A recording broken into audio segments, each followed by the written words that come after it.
He wasn't supposed to be home that day. The house was meant to be empty, quiet, predictable. But when the front door opened hours earlier than planned, one small moment changed 2 lives forever. What the millionaire discovered wasn't stolen money or betrayal. It was a secret hidden in a simple purse, a secret that would remind him, and all of us, that kindness often lives where we least expect it. Before we begin, take a second to support stories that matter. If you believe in kindness, compassion, and real human moments that can change hearts, please subscribe to Kindness Diaries, like this video, and share your thoughts in the comments. Your support helps us keep these stories alive. Jonathan Reed was a man who lived by schedules, numbers, and control. At 58, he had built a multi-million-dollar business from the ground up. His life ran like clockwork. Meetings started on time. Flights were never missed. And surprises were things he did not appreciate. That morning, a board meeting across town was canceled at the last minute. Instead of heading back to the office, Jonathan decided to go home. He wanted quiet. He wanted to think. What he didn't expect was to find someone there. As he stepped inside his large, spotless home, he heard soft movement near the entryway. A young woman stood frozen when she saw him. It was Emily, his newest household employee. She was only 22, recently hired as a live-in assistant to help manage daily tasks Jonathan no longer had patience for. I didn't know you'd be back, sir, she said quickly, her voice tight. Jonathan narrowed his eyes. He wasn't angry, just cautious. Years of running a business had taught him one thing: trust no one too easily.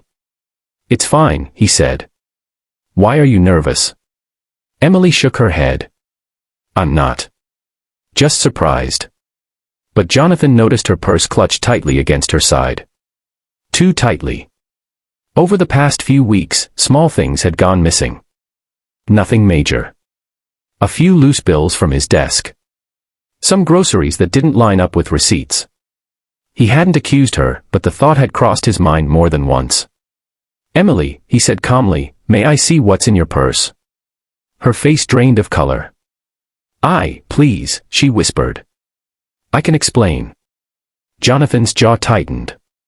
In his world, explanations usually came after the truth was uncovered. Slowly, she opened the purse with trembling hands. Inside were no stacks of cash. No stolen valuables. There were medical documents. Prescription bottles. A small envelope of wrinkled bills. And a worn photograph of a little boy, no older than 6, lying in a hospital bed with a shy smile. Emily broke down before Jonathan could speak. My brother, she said through tears. That's my little brother, Noah. He's sick. Really sick. Jonathan said nothing. He needs treatments our insurance won't cover. I wasn't stealing from you. I swear. I was taking extra shifts, skipping meals, saving every dollar I could. Sometimes I borrowed food from the house so I wouldn't spend money. Jonathan felt something tighten in his chest. It wasn't anger. It was something unfamiliar. Why didn't you tell me? He asked. Emily wiped her face. Because people like you don't need to hear problems from people like me. I didn't want pity. I just needed time. Jonathan looked again at the photo. He had funded hospitals. Donated to charities. Written checks without emotion. But this was different. This was standing in front of him, shaking, afraid. How much? He asked quietly. Emily hesitated. The treatment costs $30,000. We've raised some, but not enough. Jonathan didn't hesitate. He reached for his phone and made a call. Within minutes, arrangements were being made. Not donations. Not charity events. Direct help. Emily stared at him in disbelief. Why are you doing this? Jonathan swallowed. Because I forgot something along the way. Kindness isn't supposed to be distant. The next weeks changed everything. Jonathan visited the hospital.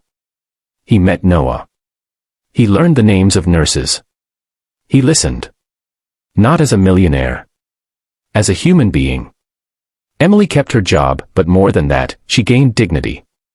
Jonathan didn't treat her like a charity case. He treated her like family. Months later, Noah recovered enough to go home.